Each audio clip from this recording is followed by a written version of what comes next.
안녕하세요. 저는 경기도에 사는 40대 초반 여성입니다.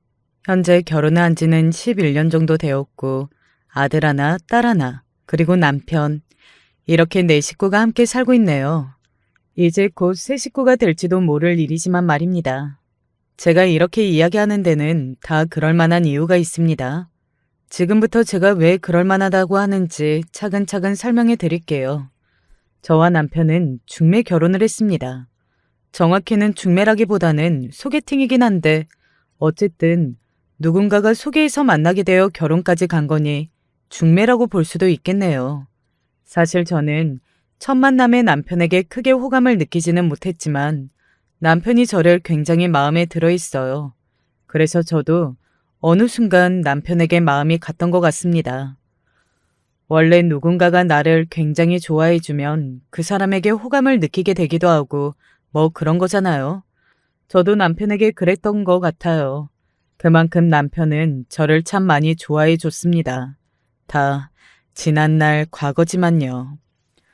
또 하나 남편에게 호감을 느끼게 됐던 요소 중에 하나는 남편이 효자라는 것이었어요. 사실 이 부분은 결혼하게 될 때 여자분들이 많이 꺼리는 요소 중에 하나인데 저는 아니었습니다. 당시 제 생각으로는 어디서 이상한 남자나 또 자기 부모에게까지 잘하지 못하는 남자보다는 부모에게 잘하는 남자가 더 낫다고 생각할 때였거든요. 물론 지금은 그것도 적당히라고 생각은 하지만 당시에는 그렇게까지 생각을 하지는 못했습니다. 아무튼 남편은 저에게도 잘했고 부모님에게도 효자인 것 같았어요. 기본적으로 사람들에게 잘하고 배려심이 많고 뭐 그런 사람이라고 생각했고 만났기 때문에 결혼을 하게 된다면 이런 사람과 하는 게 맞겠다는 생각을 했었던 것 같습니다. 그렇게 남편과 결혼하게 된 거고 말입니다. 사실 결혼하게 되기까지 쉬웠던 건 아니었어요. 그 중에서도 가장 큰 고난은 바로 오늘 사연의 주인공이 되실 저희 시어머니였습니다. 시어머니는 자기 아들인 제 남편에 대한 사랑이 아주 각별한 분이셨어요. 뭐 이해를 아예 하지 못하는 건 아니었습니다. 일단은 남편은 어렵게 얻은 아들이었거든요. 남편 위로 누나가 둘 있는데 손이 귀한 집에서 아들을 낳지 못해서 시어머니는 본인의 시어머니에게 굉장히 많은 구박을 받았다고 해요. 그렇게 거의 마흔이 다 되어 얻은 아들이라 시어머니에게 남편은 엄청나게 귀한 아들이긴 했습니다. 게다가 남편은 공부를 잘했거든요. 그리고 직장도 현재 대기업을 다니고 있고 말이죠. 그렇게 얻은 자식이 공부도 잘해, 취직도 잘했어. 그러면 당연히 눈에 넣어도 아프지 않을 만큼 귀하고 예쁜 아들이긴 했을 거예요. 그 심정을 이해하지 못하는 건 아니었습니다. 하지만 그럼에도 불구하고 저희 시어머니는 심한 편이기는 했어요. 사실 세상에서 가장 잘난 여자가 와서 며느리 삼아달라고 해도 나는 마음에 차지 않았을 게다. 그만큼 나한테 우리 아들은 귀하니까. 그래서 네가 내 마음에 차는 며느리는 당연히 아니야. 그런데 우리 아들이 좋다고 하니까 그러라고 하는 거지. 속으로 마음에 들지 않아도 자기 며느리가 될 사람에게 그런 말을 쉽사리 하기란 쉽지 않잖아요. 뭐 물론 11년 전이긴 하지만 그래도 그때도 시어머니들이 며느리를 구박하거나 하는 건 많이 사라졌을 때였거든요. 물론 저희 시어머니는 예외였지만 말입니다. 잘난 며느리 들여다 놓고 만족하는 것도 물론 좋게 하겠지만 그러면 우리 아들도 기가 죽을 것 같고 또 나도 편하게 대하지는 못할 것 같으니 너 같은 며느리 들이는 것도 나쁘지는 않겠다 싶어. 아무리 맞는 말이라고 해도 사람 면전에다 대놓고 그런 말을 하는 건 너무 무례하지 않나요? 이건 아랫사람 윗사람을 떠나 그냥 인간적인 예의나 배려가 없는 수준이라고 그때도 생각은 했었어요. 하지만 중간에서 남편이 잘했습니다. 그때는요. 에이, 그래도 수아도 남의 집 귀한 딸인데 너무 그렇게 말씀하지는 마세요. 수아도 수아 집에서는 엄청나게 귀한 딸이에요. 아들이랑 같니? 요즘 세상에 그런 게 어딨어요. 어머니, 밖에서 그런 말씀하시면 옛날 사람이라고 누가 뭐라고 해요. 남편이 그렇게 이야기하면 입을 삐죽이고는 그냥 넘어가셨습니다. 남편에게 안 좋은 엄마 소리는 죽기보다 듣기 싫어하시는 분이었거든요. 물론 난관은 그뿐만이 아니었어요. 원래 시댁에서 저희 집을 해주기로 하셨거든요. 그런데 어느 날 시어머니가 저와 남편을 불러서 이런 말씀을 하셨습니다. 너희들 주려고 했던 아파트가 지금 때가 조금 안 맞아서 당분간은 못 들어가게 될 것 같구나. 공사 일정이 뒤로 밀렸나 봐. 신축 아파트에 들어가기로 되어 있었는데 공사 일정이 맞지 않아 당분간은 자기 집에서 살라면서 말이죠. 저는 솔직히 그러고 싶지 않았습니다. 그래서 제가 혼자 살던 집에 당분간 살다가 완공이 되면 들어가겠다고 했어요. 그랬더니 시어머니가 정색을 하고서는 이렇게 말씀하시더군요. 왜? 나랑 같이 살기가 그렇게 싫으냐? 아침에 짧게라도 같이 살아보면 정도 붙이고 친해지면 좋지 않니? 평생 가족으로 살 사이인데. 아무리 좋은 사람들끼리 만난다고 해도 고부간은 어쩔 수 없는 불편함이 조금은 있기 마련이잖아요. 하물며 저를 그다지 좋아하지 않는 게 눈에 빤히 보이는 시어머니는 저로서는 당연히 피하고 싶은 존재였습니다. 그래서 우물쭈물하고 있는데 남편이 이렇게 말을 했어요. 그래, 뭐 완공까지 1년 조금 더 미뤄졌다니까. 그동안은 어머님 말씀처럼 지내보는 것도 좋을 것 같기는 해. 이제 한 가족이잖아. 시어머니에 이어서 남편까지 그렇게 말하는데 거기다 대고 싫다는 말을 어떻게 해요. 참. 그래서 중간에서 남편이 어떻게 하는지가 중요하다고도 하는 건데 말입니다. 하지만 당시에는 남편도 그다지 못한다고는 생각하지는 않았어요. 남편의 입장에서는 가볍게 그렇게 하자고 할 수도 있겠다 싶기도 했고 또 고작 1년 조금 넘게인데 하는 마음이 들기도 했고 말입니다. 하지만 그때는 몰랐어요. 그 1년이 10년이 되리라는 사실을 말입니다. 만약 알았다면 그때 도망치지 않았을까요? 그 1년이 10년이 된 사연은 이랬습니다. 저희가 원래 들어가려던 그 신축 아파트가 완공이 된다는 소식이 들려온 어느 날이었어요. 아니 글쎄 그 아파트가 뭔가 부실 공사 같다는구나. 그래서 당분간 들어가지 말고 세를 주는 게 어떻냐길래 세를 주기로 했다.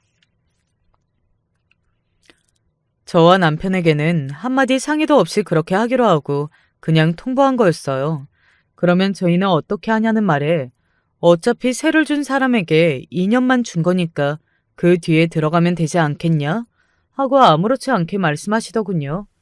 당시 저는 시어머니의 시집살이로 고생하고 있던 터라 정말 너무 싫었지만 이미 세를 줬다는데 뭐 어쩌겠냐는 마음으로 그러겠다고 울며 겨자먹기로 고개를 끄덕였습니다.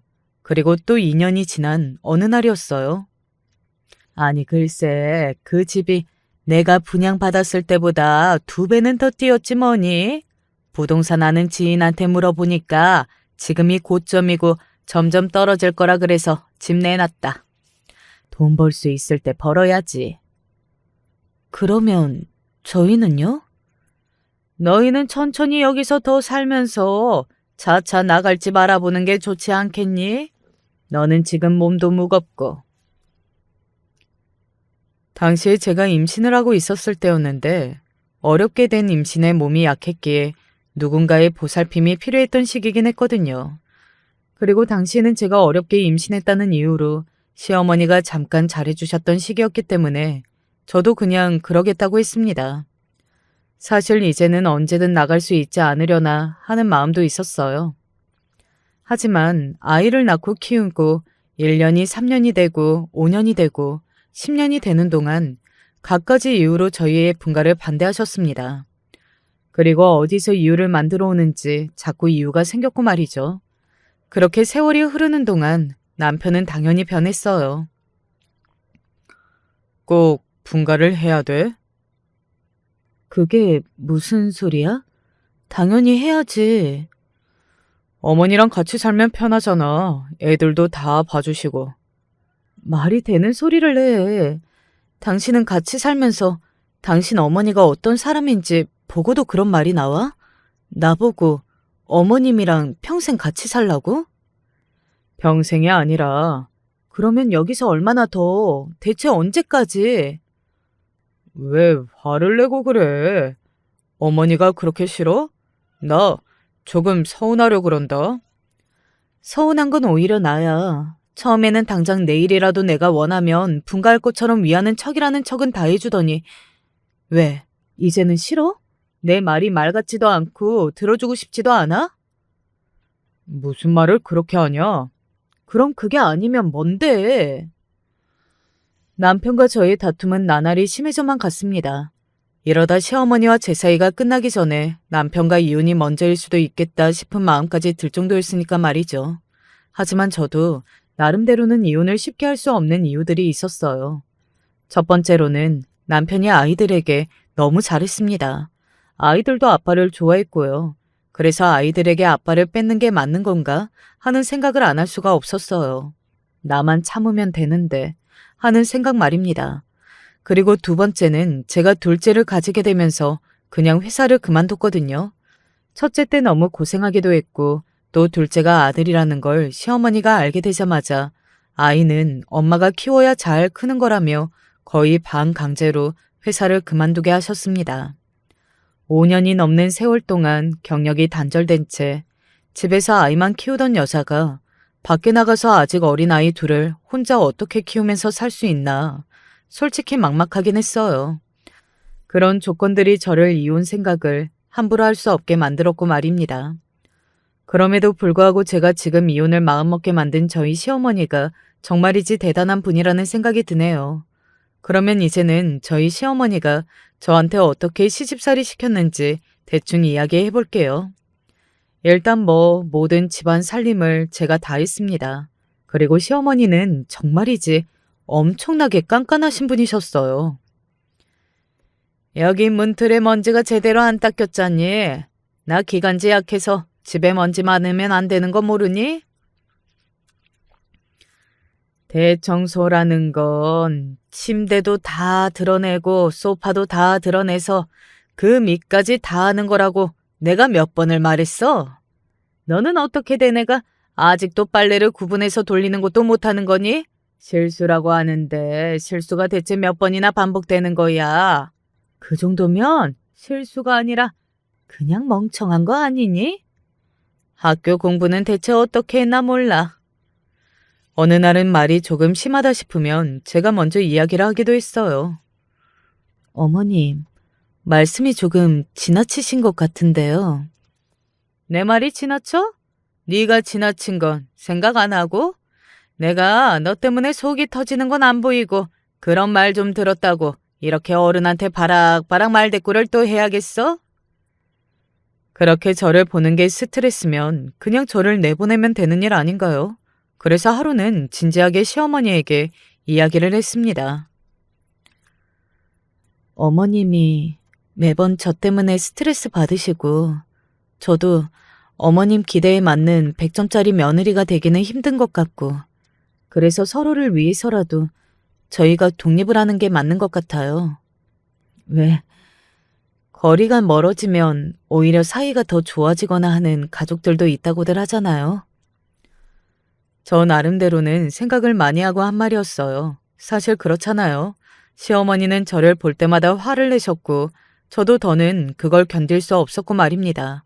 그때가 결혼하고 6년쯤 됐을 때였을 거예요. 저도 정말 많이 참고 한 말이었습니다. 저는 나름 괜찮게 이야기했다고 생각했어요. 하지만 시어머니는 아니었나 보더라고요. 완전히 넘어갈 듯 뒷목을 잡으며 고래고래 소리를 지르셨습니다. 저는 그렇게 악을 쓰는 시어머니의 모습은 처음 본 거였어요. 네가 지금 내가 잔소리한다고 나가겠다고 그러는 거니? 어? 어디서 어른이 잔소리를 좀 했기로써니 나가겠다는 등 그런 소리를 하는 거야?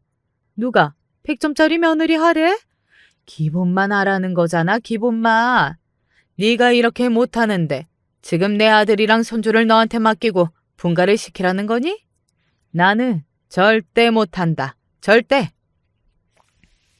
그리고 그날 저녁 시어머니에게 무슨 이야기를 어떻게 들은 건지 남편도 저에게 한마디 하더군요. 정말이지 기가 차서 원. 어머니한테 나가겠다고 협박 같은 거 있다며? 협박이라니? 그게 무슨 소리야? 어머니가 그러시던데 당신은 자기 마음에 차는 며느리가 될 수 없을 것 같으니 나가겠다가 하면서 협박했다고. 기가 막혀서. 그게 무슨 협박이야. 나는 어머니가 사사건건 내가 하는 걸 다 싫어하시니까 이렇게 사이가 악화될 바에 그냥 조금 떨어져 지내보는 것도 방법이다 싶다고 말한 거지. 그거야. 당신이 조금 더 잘하면. 내가 여기서 어떻게 더 잘해? 당신, 내가 하는 거 보고도 그래? 뭘 그렇게 소리를 지르고 그래. 알겠어, 알겠어. 내가 한번 잘 말해볼게. 남편은 사태의 심각성을 조금이라도 안 건지 아니면 당시에 제가 너무 화가 머리끝까지 나 있는 게 보이니까 수습하려고 한 말인지는 몰라도 시어머니에게 분가에 대해 진지하게 이야기해보겠다고 하더군요. 하지만 소용없었습니다. 어머니가 지금 이렇게 나가는 거면 집 안 해주신대. 당신 모아둔 돈 없어? 내가 가지고 있는 돈이랑 당신이 모아둔 돈 있으면 보태서 나가면 되는 거지. 꼭 어머니가 해주셔야 돼? 우리가 무슨 미성년자도 아니고. 제 그 말에 남편의 표정이 갑자기 굉장히 곤란해지더군요. 아니, 조금만 참으면 어머님이 집을 해주시는데 아깝잖아. 당신도 화만 내지 말고 이성적으로 좀 생각을 해봐. 집이 한 푼, 두 푼도 아닌데. 남편의 말도 일리가 전혀 없지는 않았습니다. 요즘 같은 시대에 부모님이 집을 해주는 건 굉장히 도움이 많이 되기는 하죠. 게다가 저희가 부자도 아니었고 어찌되었든 남편이 외벌이를 하고 있었으니 말입니다. 하지만 며칠을 아무리 생각해봐도 저는 나가는 게 맞겠더라고요. 그래서 남편에게 다시 진지하게 말했습니다. 애들 조금만 더 크면 나도 일 구해볼 테니까 우리 그냥 나가자. 내가 정말 도저히 못 견딜 것 같아서 그래. 지금 그것 때문에 조금만 더 참고 살다가는 내가 먼저 죽을 것 같다고. 그냥 조금 작은 집이라도 나가서 마음 편하게 살고 싶어. 제가 그렇게 이야기하자 남편은 엄청나게 당황하더라고요. 그리고 한참을 망설이더니 정말 믿을 수 없는 말들을 하기 시작했습니다. 아직도 떠올리면 기가 막히고 코가 막혀요. 여보, 그게 사실은... 이라며 곤란한 듯 입을 뗀 남편은 정말이지 엄청난 이야기를 하더군요. 회사 동료를 믿고 거의 가지고 있는 전 재산을 투자했는데 다 날렸다고 말이죠. 처음에는 제가 지금 무슨 말을 듣는 건가 했던 것 같아요. 지금 저 사람이 하는 말이 무슨 말인지도 모르겠고 이게 꿈인지 생시인지도 모르겠고 말이죠.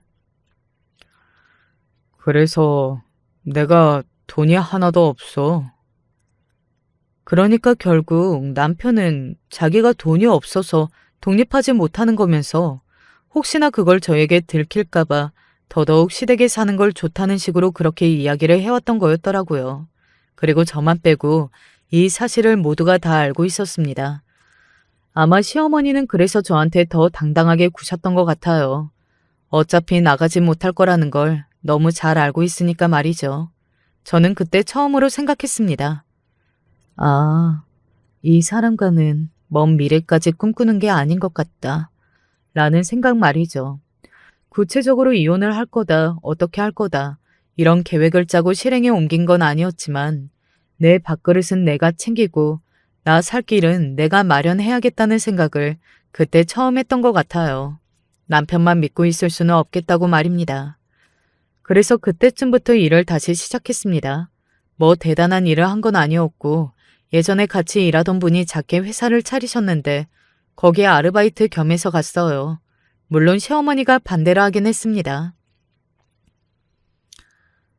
아니, 네 남편이 돈을 못 벌어다 주는 것도 아니고 시댁에 살면서 다른 비용이 드는 것도 아닌데 네가 돈은 벌어서 뭐하게?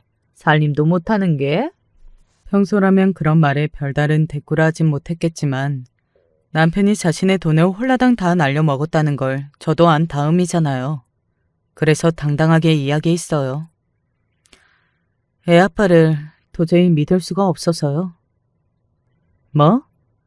그렇게 대책 없이 자기가 가진 전 재산을 한 방에 잃은 사람인데 다음에 또 그러지 말라는 보장이 어디 있겠어요? 남편만 믿고 있다가는 큰일 나겠다는 생각 들던데요. 저도 벌 수 있을 때 버는 게 맞는 것 같아요. 아마 평소라면 노발대발해서 내 아들이 어쩌고 저쩌고를 했을 텐데 자기 아들이 저질러둔 일이 있으니 더 이상 별말 하지 못하더군요. 그때가 큰애는 초등학교를 입학했을 때였고 둘째도 이제 유치원생이었기 때문에 나름대로 제 시간이 생겼을 때였습니다. 그리고 같이 일하게 된 지인분이 제 사정을 알고는 편의를 많이 봐주시기도 했고 말이죠. 그렇게 일을 시작하고 나니 숨이 조금 쉬어지는 것 같았습니다. 집에서 집안일만 하면서 시어머니에게 혼만 날 때는 정말 제가 세상에서 제일 쓸모없는 존재 같기도 하고 자괴감도 느껴지고 우울하고 그랬었거든요. 그런데 밖으로 나와서 사람들과 어울리고 일을 하고 제 일을 인정받기도 하고 그랬더니 정말 사람 사는 것 같더라고요. 그 일은 언제까지 할 거니? 하지만 시어머니는 제가 일하는 것을 계속해서 마음에 들어하지 않으셨습니다. 할 수 있을 때까지요. 여자가 집안 살림 잘하고 애 잘 키우면 되는 거지. 뭘 그렇게 쓸데없이. 그냥 어느 순간 시어머니의 말은 무시했던 것 같아요. 그러다 드디어 분가하게 되는 날이 찾아왔습니다. 뭐 이것도 쉽게 분가하게 된 건 아니었어요. 어느 날 또 회사 가는 문제로 계속해서 저와 시어머니 간의 신경전이 있다가 한번 터진 겁니다. 자기 일 그만둔다고 그러던데? 누가요? 시어머니가 전화 오셔서 더 이상 자기 일 못할 것 같다고. 뭐라고요? 아니에요. 저 일 계속합니다. 정말이지 화가 머리 끝까지 솟아서 머리가 터지는 기분이라는 게 이런 걸까 하는 생각이 들었던 것 같습니다. 이성을 잃었어요. 아니 어떻게 이렇게까지 할 수가 있는 거지? 하는 마음에 순간적으로 눈물이 날 것 같았고 말이죠. 저 일 그만둔다고 어머니가 전화하셨어요? 그래 그랬다. 회사폰 전화번호는 어떻게 아신 건데요? 그거 하는 게 뭐 어렵다고. 내가 이렇게까지 하기 전에 네가 알아서 그만뒀어야지 이게 뭐냐? 서로 귀찮게. 저는 숨을 들이쉬었습니다. 아주 깊게 말이죠. 그리고 눈을 꼭 감고 심호흡을 했어요. 거기서 진정하지 않으면 정말로 사달이 날 것 같은 기분이었거든요. 이혼하겠습니다. 이혼? 시어머니는 정말로 놀라신 듯 했어요. 제 입에서 이혼이라는 말이 나올 거라고는 상상도 못한 듯 말입니다. 그것도 웃겨요. 며느리를 그렇게 괴롭혀 놓고 이혼을 하겠다는 말을 할 거라는 걸 상상을 못했다는 것도 말입니다. 저는 이렇게 더는 못 살겠어요. 제가 무슨 생각도 없고 감정도 없는 로봇도 아니고 어머니가 하라면 하라는 대로 기계처럼 사는 거 이제는 못할 것 같습니다. 진짜 못하겠어요. 너 정말 진심으로 하는 말이냐?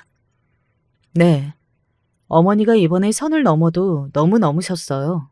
어떻게 며느리 몰래 며느리 직장에 전화해서 그만둔다고 하는 이야기를 하실 수가 있으세요? 저는 정말 상상도 못했어요. 그런 짓까지 하실 거라고는. 그래, 뭐 이혼한다고 하면 내가 겁낼 줄 아냐? 해라 해. 나도 너 같은 며느리 싫다. 처음부터 마음에 안 들었어.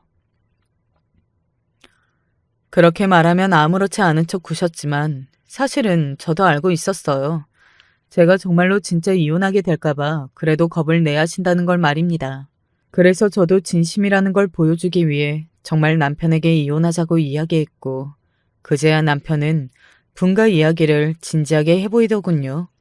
그동안은 진심이 아니었던 거예요. 그렇게 저희는 분가하게 되었습니다. 사실 괘씸해요. 그동안은 진지하게 이야기해보겠다 했던 게 사실 진심이 있던 게 아니었던 거고 이렇게 쉽게 할 수 있으면서 안 했다는 거니까요. 하지만 그런 마음도 분가를 했다는 그 기쁨에 다 용서해 줄 수 있었습니다. 정말 행복했어요. 우리 가족만 있는 집 말입니다. 물론 그 전에 살던 시댁보다는 조금 좁기는 했지만 그래도 정말이지 눈물이 날 만큼 행복했습니다. 그리고 아이들도 좋아했고 말이죠. 시어머니는 손주들을 잘 키워야겠다는 명목으로 늘 교육 같은 거에도 간섭하셨었거든요. 그리고 이사를 하면서 남편에게 한 가지 이야기한 게 있었어요. 나 어머니한테 우리 집 주소 안 알려드릴 거야. 뭐? 그렇게까지 해야겠어? 어머니 보나마나 매일 쫓아와서 간섭하려 하실 테고. 그리고 나는 그 꼴 다시는 못 봐. 별일 있으면 우리가 집으로 찾아가든지 밖에서 뵙든지 하는 걸로 할 거니까 그런 줄 알아. 남편은 상당히 할 말이 많아 보이기는 했지만 본인이 돈을 다 날린 과거와 자신의 어머니의 지나친 행동으로 한 번 이혼할 뻔했던 위기를 넘겼던 탓이었던 건지는 몰라도 꾹 참는 것 같았습니다. 그래서 저희는 시어머니에게 이사한 주소를 안 알려드릴 수 있었어요. 물론 시어머니는 처음에는 난리를 치셨지만 그럼에도 꿋꿋하게 알려주지 않자 어느 정도는 포기하신 것 같았고 말이죠. 하지만 포기했다고 생각한 제가 너무 안일했다는 것을, 우리 시어머니는 그 정도의 인물은 아니라는 것을 얼마 지나지 않아 알게 되었습니다. 회사에서 일을 하고 있는데 시어머니에게 전화가 왔어요. 집 주소 좀 문자로 찍어봐라. 네? 안 알려드리기로 합의가 된 게 아니었나? 왜 또 갑자기 이러시지? 하는 생각으로 눈만 도로로 돌리고 있던 때였습니다. 옆에서 짐을 옮기는 것 같은 소리가 들려왔어요. 어떤 아저씨가 시어머니에게 어르신, 이건 포장할까요? 하면 시어머니가 일단 둬봐요 하고 대답하는 소리까지 말입니다. 옆에 그게 다 무슨 소리예요? 아, 나 오늘 너네 집으로 이사 가려고 그런다. 네? 이사요? 아니, 지금요? 그게 짐을 옮기는 소리였던 겁니다. 정말 어이가 없어서 입이 떡하고 벌어졌어요. 그러고는 한동안 말을 잇지 못했습니다. 정말 대책이 없는 분이구나. 정말 대단하신 분이구나 하고 생각은 했지만 이 정도일 거라고는 상상조차 하지 못했거든요. 아마 시어머니는 지금 이렇게 짐을 뺀다고 하면 제가 당황해서라도 집 주소를 알려줄 걸로 생각했을 겁니다. 그리고 제가 그런 상황에서 집 주소를 알려준다는 건 시어머니와 같이 사는 것을 받아들이는 거나 마찬가지일 테니 그런 상황을 생각한 거겠죠. 하여튼 머리를 정말 어지간히 굴린 거였습니다. 소름이 끼칠 정도로 말입니다. 혼자 지내려니 적적해서 외로워서 더 이상은 안 되겠다. 너희 집으로 들어갈라니까 빨리 주소 불러. 아니 어머니, 아무 말씀도 없이 이렇게 갑작스럽게. 말하면 뭐가 달라지기는 하니? 여기 인부들 다들 기다리고 있으니까 빨리 주소 부르지 못해? 뭘 그렇게 어물쩡거려? 시어머니는 옆에 사람들이 기다리고 있다며 저를 재촉하더군요. 아마 그것도 머리를 정말 많이 굴려서 나온 시나리오일 겁니다. 옆에 사람들이 기다리고 있다고 하면 짐을 싸고 있다고 하고 그러면서 제가 주소를 말해줄 수밖에 없는 상황을 만든 거겠죠. 사실 그 정도면 저보다 남편에게 이 방법을 써먹는 게 더 빨랐을 텐데 왜 저한테 저러실까 하고 궁금하신 분들이 계실 겁니다. 그때 당시에 남편은 갑작스럽게 해외 출장으로 한국에 없었어요. 시어머니는 그 전에 이삿짐 센터와 다른 것들을 다 예약해 두신 상태였을 텐데 남편의 출장이 며칠 전에 결정이 된 거였기 때문에 아마 계획에 조금 차질이 생기긴 한 걸 겁니다. 남편에게 전화하는 거에서 저에게 전화하는 걸로 말입니다. 저에게는 어쩌면 다행한 일이었을지도 모르겠네요. 문자로 보내드릴게요. 일단 끊어보세요. 그 순간 제 머릿속으로 어떤 생각이 팍 하고 스쳐 지나갔습니다. 그리고 그렇게 말했더니 시어머니가 굉장히 의기양양한 목소리로 대답하시더군요. 그래, 진작 그럴 것이지. 그러고는 전화를 끊었습니다. 저는 인터넷에서 뭔가를 검색한 뒤 시어머니에게 어딘가에 주소를 보냈습니다. 그러고는 전화기를 꺼버렸어요. 그 다음에는 그러든가 말든가 무슨 일이 일어나도 상관없다는 생각으로 말입니다. 그때의 저는 될 대로 되라, 배째라 뭐 이런 심정이었던 것 같아요. 제가 알려준 주소는 다름 아닌 실제 저희 집에서 조금 떨어진 곳에 있는 노인 요양원이었습니다. 집을 뺄 거면 거기나 들어가시라는 의미였어요. 당연히 시어머니는 굉장히 충격을 받았을 겁니다. 나중에 본인이 한 말에 의하면 너무 충격을 받고 놀라서 그 자리에서 까무러치듯 쓰러졌다가 일어났다고 하더군요. 이사를 도와준 인부들도 뭐 그런 며느리가 다 있냐며 제 욕을 하고 그 요양원 분들도 나와서 무슨 일인지 보고 세상에 그런 며느리가 어딨냐며 욕을 퍼부었다고 말이죠. 사실 그러거나 말거나였습니다. 저는 완전히 시어머니에게 정이라는 정은 다 떨어지다 못해 얼굴만 봐도 속이 메스꺼릴 만큼 시어머니가 미운 상태였거든요. 어떻게 그런 생각을 하고 또 실행에 옮길 수 있는지 도저히 이해가 가지 않았습니다. 남편이 이 모든 사실을 알게 되면 화를 낼 거라는 것도 알고 있었어요. 이삿짐까지 싼 자기 엄마를 요양원 주소를 알려줬으니 아들이면 화가 날 법도 하죠.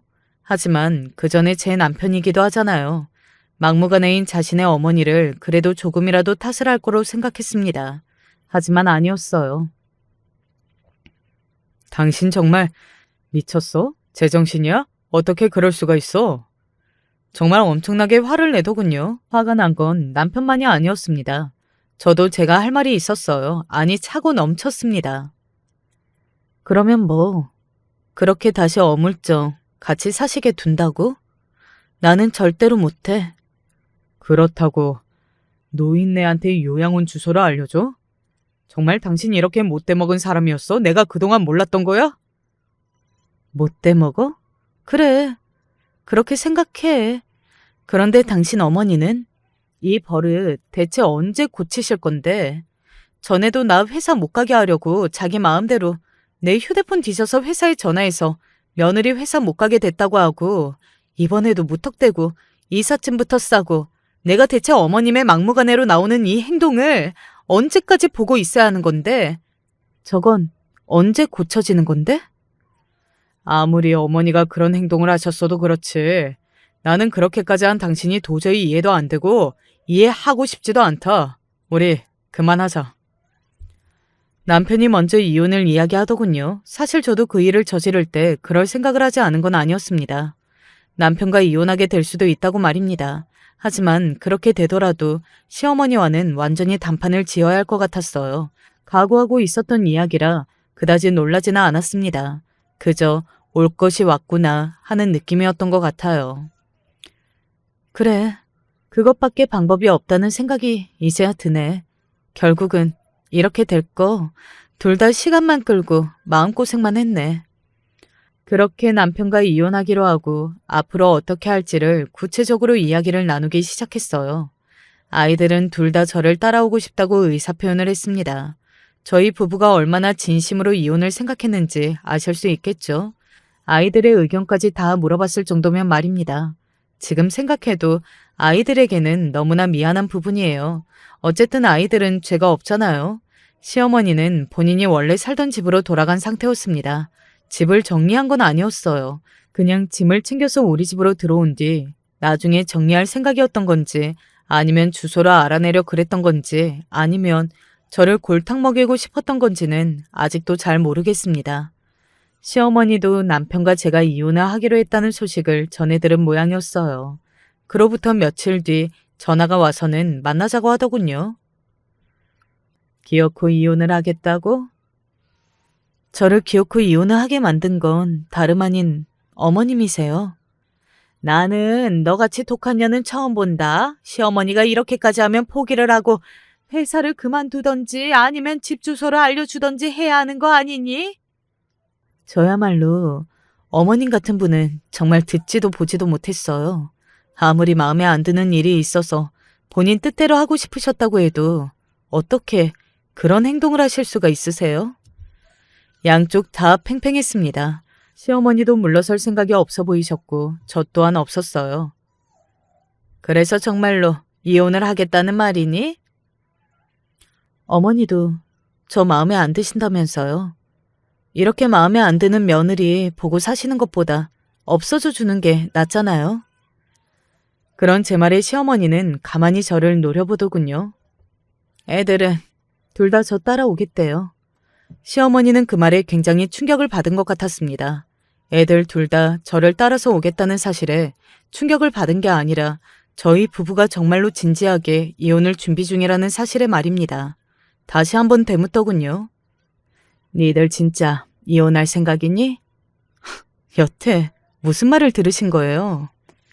시어머니는 그제야 뭔가 아차하는 얼굴로 저를 바라보더군요. 정말로 저희가 이혼을 할 거라고는 생각하지 못한 모양이었습니다. 어떻게 그럴 수 있는지 저는 아직도 의문이에요. 본인 같은 시어머니를 겪어내면서 살 며느리가 세상에 있다고 생각하는 건지 말입니다.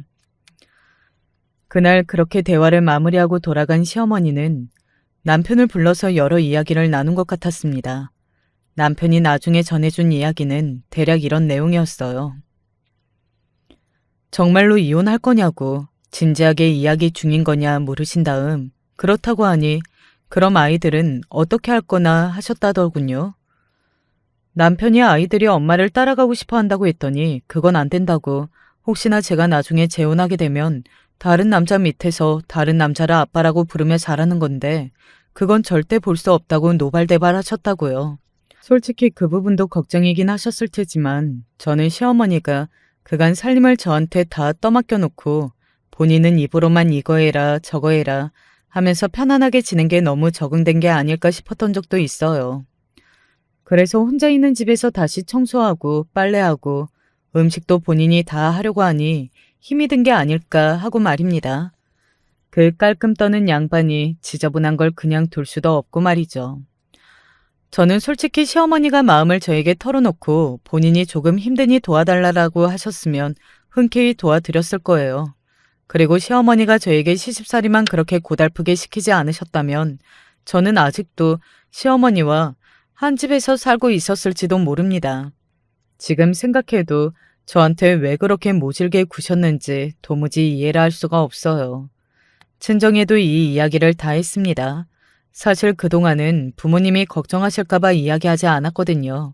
물론 그럼에도 불구하고 저희 시어머니가 보통 분은 아니시라는 건 두 분 모두 알고 계셨지만 말입니다. 이혼을 하는 게 맞는 것 같다. 애비 생각도 그렇다. 그 나이 되면 사람은 안 바뀌어. 너 평생 네 시어머니 돌아가실 때까지 고생하다가 인생 끝나는 거야. 저희 아버지는 굉장히 보수적인 분이시거든요. 그래서 아버지 입에서 이혼하라는 이야기가 나온 거면 정말로 심각하게 생각하고 계신다는 거였어요. 그러면서 저희 부모님은 아이들을 데리고 집으로 돌아오면 봐주겠다며 구체적으로 어떻게 지내면 좋을지도 다 이야기를 하셨습니다. 그리고 친구들도 마찬가지였어요. 아버지 말씀이 맞아. 그 세월을 그렇게 살아오신 분이면 절대 안 바뀌어. 그리고 네 남편도 이제 이혼하자고 한다면서. 사실 애 아빠도 많이 지친 것 같긴 해. 지가 지치긴 뭐가 지쳐. 너 반만큼도 고생 안 했으면서 그거 조금 겪었다고 지쳐? 진짜 그냥 이혼해. 늦었다고 생각했을 때가 제일 빠른 거고.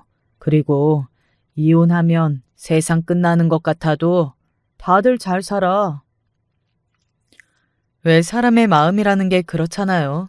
정말로 하려고 다 결심했다가도 막상 하려고 하면 마음이 흔들리기도 하고 생각이 많아지기도 하고 그런 거 말입니다. 그때 제 상태가 딱 그랬던 것 같아요. 아마 남편도 그랬던 것 같습니다. 그랬으니 저에게 그런 제안을 했던 거겠죠. 잠시 시간을 가지고 좀 떨어져 지내보는 건 어때? 바로 별거 이야기였습니다. 앞서 이야기했듯 저도 조금 싱숭생숭한 시기였기 때문에 남편의 그런 제안을 조금 고민해보다가 받아들였던 것 같아요. 그렇게 저와 남편의 별거가 시작되었습니다. 저는 그 집에서 그대로 지냈고 남편이 시댁으로 들어갔어요. 그렇게 지금까지 별거 중인 상태로 지내고 있습니다. 그 사이에 몇 가지 이슈가 있기는 했어요. 시어머니가 저희 친정어머니를 찾아온 적이 있었습니다. 저는 정말 무슨 영문인지 했던 것 같아요. 그리고 시어머니가 꺼낸 이야기는 의외의 이야기였습니다. 사돈, 애들 이렇게 정말 이대로 그냥 둘 겁니까? 사돈이 너무 아무것도 안 하시는 것 같아서 제가 답답해서 이렇게 찾아왔습니다. 저희 엄마로서는 이게 무슨 소리인가 했을 겁니다. 사실 엄마는 별거를 하는 것도 마음에 안 들어 하셨거든요. 바로 이혼을 하지 않고 왜 답답하게 그러고 있냐고 말이죠. 그게 무슨 말씀이신지, 빨리 이혼을 시키라는 말씀이신가요? 아니, 빨리 다시 합치게 해야 할 게 아닙니까? 저는 우리 애한테 이혼하라고 했는데요. 시어머니는 엄마의 그 말에 놀란 듯 잠시 굳어서 저희 엄마를 바라봤습니다. 아니, 애도 둘이나 있는데 무책임하게 그게 무슨 말씀이세요? 요즘 같은 세상에 애 있다고 참고 살고 그런 게 어디에 있습니까? 본인이 그렇게 힘들면 이혼하는 거지. 그리고 애들도 엄마가 그렇게 힘든 게 더 싫지 않을까요? 엄마의 그런 반응에 시어머니는 상당히 놀란 것 같았습니다. 시어머니는 전형적인 옛날 사람의 보수적이고 가부장적인 성향이 강하신 분이라 여자가 이혼하는 건 엄청난 흠이라고 생각하시는 분이셨거든요. 아마 당연히 저희 엄마도 그렇게 생각할 거라고 여기고 한 말이었을 텐데 저희 엄마 반응이 완전히 예상 밖이셨으니 놀랄 수밖에요. 딸을 이혼녀로 만드시겠다고요? 불행하게 사느니 이혼하는 게 낫지 않을까요? 그리고 요즘 같은 세상에 이혼이 어디 흠인가요? 밖에 나가보세요. 둘 중 하나는 이혼했을 겁니다. 아니, 아무리 그래도. 그리고 딸아이 이야기 다 들어보니 저는 이혼하는 게 100배는 낫겠다 싶어서 쟤네 별거 한다고 했을 때도 반대했었어요. 그냥 이혼하지 왜 별거를 하냐고. 엄마한테 여러 번 이야기를 듣고서도 시어머니는 믿을 수가 없어 했습니다. 본인의 상식으로는 도저히 납득이 되지 않는 이야기였던 것 같아요. 하지만 계속해서 엄마가 단호하게 이야기를 하니 태도를 바꾸더군요. 그래도 이혼은 되도록 하지 않는 게 좋지 않겠습니까? 아이들도 있는데. 그러면서 자신이 잘못했다고 하더군요. 제가 그간 애미에게 심했습니다. 남편도 없이 아들을 남편처럼 의지하고 살았기에 그런가. 괜히 더 심통도 나고 또 우리 아들이 아깝다고만 생각했어요. 며느리도 남의 집 귀한 자식인데 말입니다. 일이 이렇게 되고 보니 지난 날을 생각하고 또 제가 얼마나 잘못했는지도 알겠더군요. 저도 참 답답하고 어이가 없지만 시어머니의 그런 모습을 보니 진심인가 싶은 마음이 들기나 하더군요. 그렇게 당해놓고 말입니다. 다시 생각해도 제 자신이 대책도 없고 어이도 없게 느껴지네요. 본인들 문제도 아닌 제 문제로 이혼하고 또 아들이 이혼남이 되고 손주들이 아버지 없이 큰다고 생각하면 제가 지금 잠도 제대로 못 자고 먹는 것도 입으로 안 들어갑니다.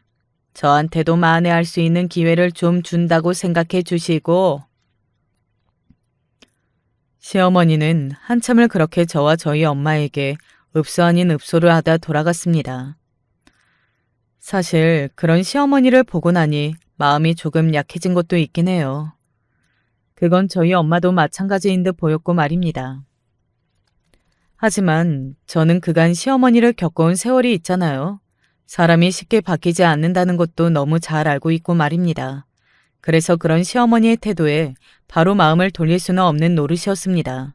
게다가 저와 남편도 그 문제로 그동안 묵은 감정들이 있었고 말이죠. 별거를 시작하고 나서 남편과 연락은 했지만 따로 만난 적은 없었거든요. 아이들과 만날 때도 약속 장소에 아이들만 내보냈지 말입니다. 그런데 시어머니가 다녀가고 나서 남편과 연락해 따로 만났습니다. 어머니 다녀가셨다며? 뭐 실수는 안 하셨어? 남편도 자신의 어머니가 어떤 사람인지 그 누구보다 잘 알고 있었으니 저희 엄마나 저에게 실수를 했을까봐 그것부터 물어보긴 하더군요. 아니, 그냥 별다르게 실수한 건 없으시고 당신 때문에 우리가 이혼을 하면 자기 못 살 것 같다고 요즘 밥도 못 먹고 잠도 못 잔다 뭐 그런 말씀을 하시고 애들이 불쌍하다 그런 이야기 하고 가셨어. 우리 다시 합치면 다시는 그럴 일 없게 하겠다고. 남편은 제 이야기를 가만히 듣더니 사과를 하더군요. 갑자기 찾아가셔서 당신이나 장모님이나 많이 놀라셨겠다. 당신이 내가 죄송하다고 했다고 장모님께 대신 좀 전해드려. 남편은 사과하러 만나자고 한 거였더라고요. 그리고 혹시나 시어머니가 실수했을까봐 걱정돼서도 말이죠. 그렇게 남편과 한참의 대화를 나눴던 것 같아요. 사실 그간 저희도 이런저런 일을 겪으면서 대화가 아주 부족했던 것 같다는 생각이 들더군요. 그때마다 이야기하고 서로 의견을 잘 나누었더라면 이 지경까지 되지는 않지 않았을까 하는 생각도 들었고 말이죠. 시어머니가 다녀가시고 또 남편과 그렇게 만나서 많은 이야기를 나누고 나니 여러 생각들이 많아지기는 했습니다. 사실 남편과 저 자체는 그렇게 큰 문제가 있는 건 아니었잖아요. 물론 살면서 실망을 한 적도 있고 의견이 달랐던 적도 있었고 서운했었던 적도 있었지만 그런 일만으로는 이혼할 정도는 아니기는 했던 것 같고 말이죠. 만약에 시어머니가 계시지 않고 저와 남편 그리고 아이들 이렇게만 살았다면 별 문제 없이 아직도 평화롭게 잘 살았을 것 같기는 합니다. 그런 생각을 하니 이혼을 하는 게 꼭 답이라는 생각이 사라지더라고요. 그러면서 요즘 굉장히 고민이 많아지기는 했습니다. 저는 시어머니가 완전히 바뀔 거라고는 전혀 생각하지는 않아요. 물론 그 전보다 조심은 하실 수도 있겠지만 만약에 지금 남편과 다시 합친다면 그 전에 어머니를 겪을 마음은 어느 정도는 각오하는 게 맞겠죠.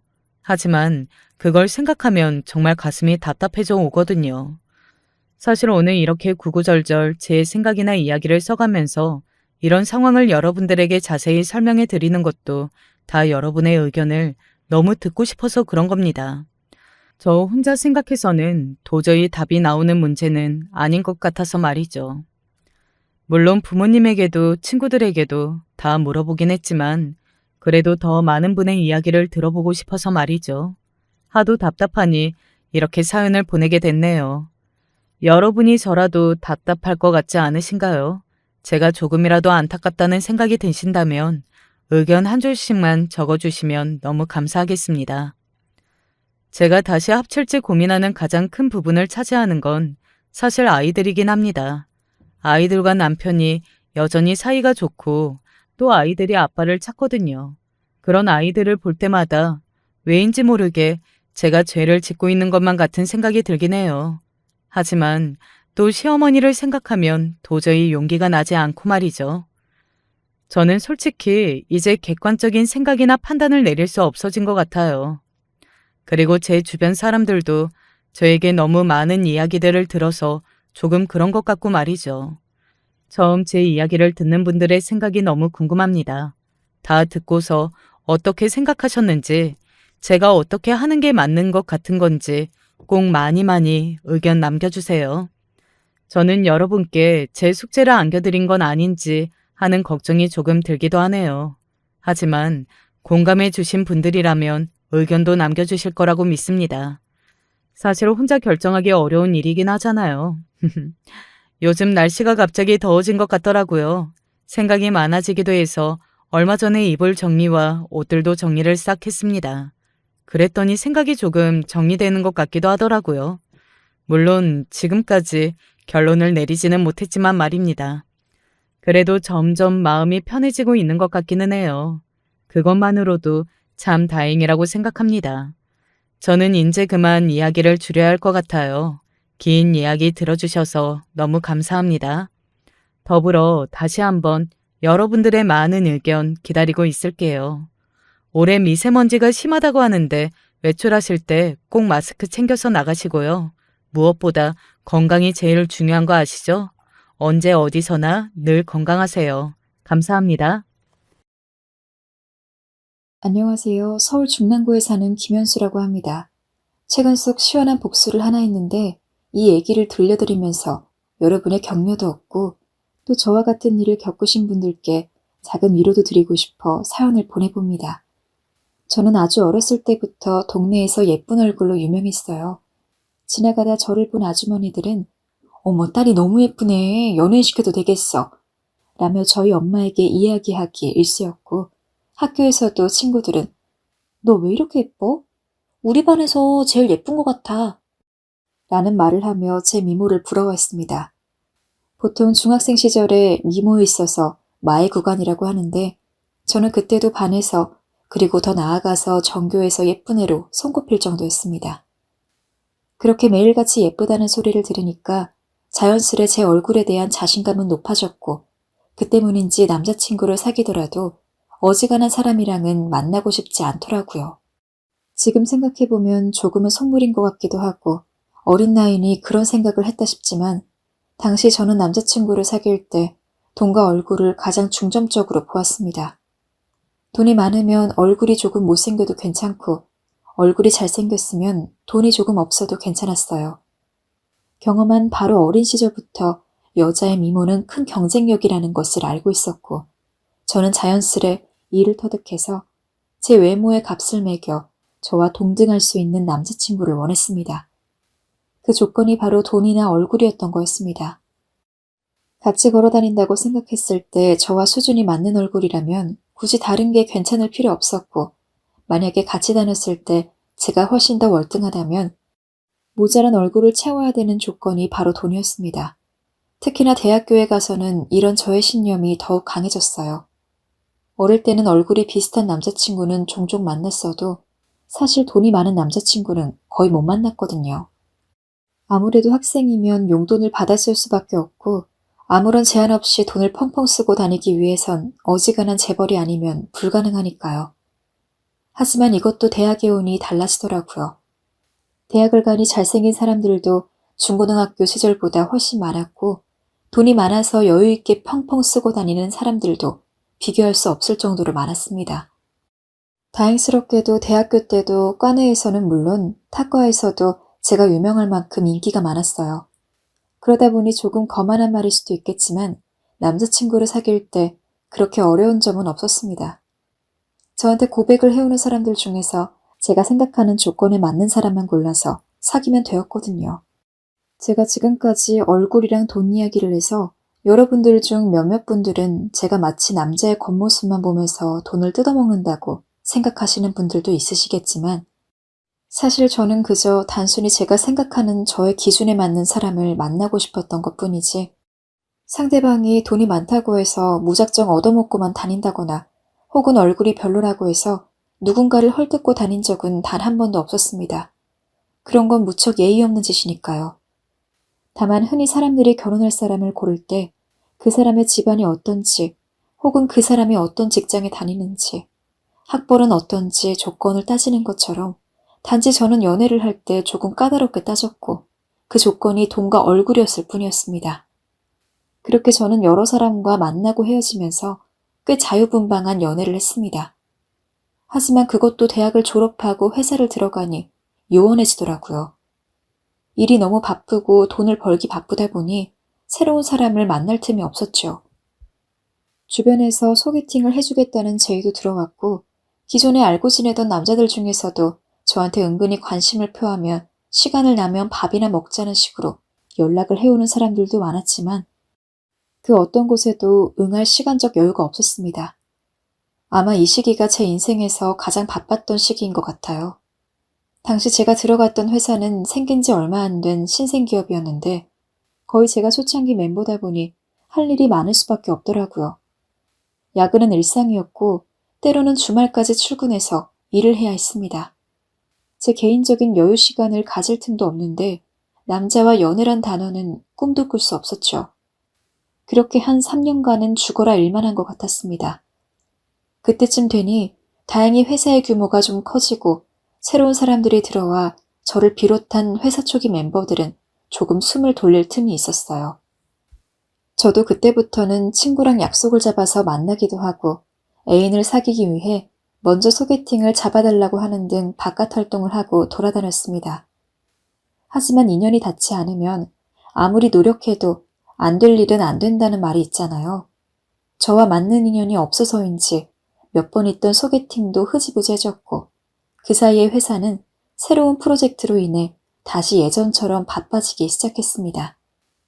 그래서 저는 마음을 내려놓았고 적어도 앞으로 1년 동안 연애는 포기해야겠구나 생각하고 있었죠. 하지만 아예 포기를 해서인지 우연하게도 회사 안에서 제 마음에 쏙 드는 남자를 보게 됩니다.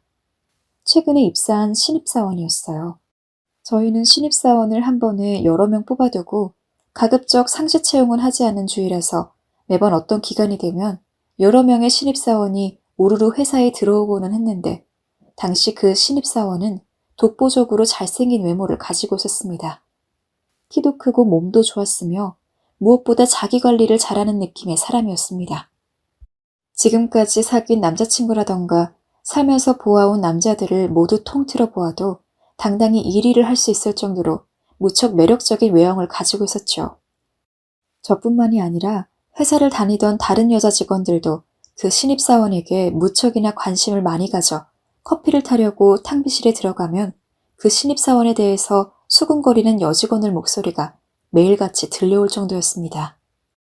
저 역시 신입사원에게 관심을 가지고 있었기에 내심 언제 말을 걸 수 있을지 호시탐탐 시기를 살피고 있었습니다. 그리고 그 기회는 생각보다 빠르게 찾아왔습니다. 바로 회사에서 진행되는 새 프로젝트에 그 신입사원이 합류하게 되었는데 제가 바로 그 사람의 직속 사수로서 업무를 알려주고 함께 프로젝트를 이끌게 된 것이죠. 저는 이게 절호의 찬스라고 생각했습니다. 그리고 그동안 남자친구를 사귀었던 경험을 토대로 이 신입사원에게 적당한 수준에서 관심을 보여주면 저에게 고백을 해올 거라고 생각했어요. 하지만 이건 저의 오만이고 착각이었습니다. 신입사원은 저에게 별 관심을 가지는 것 같지 않았고 일적으로만 저를 대하려 하더군요. 조금 실망스러웠죠.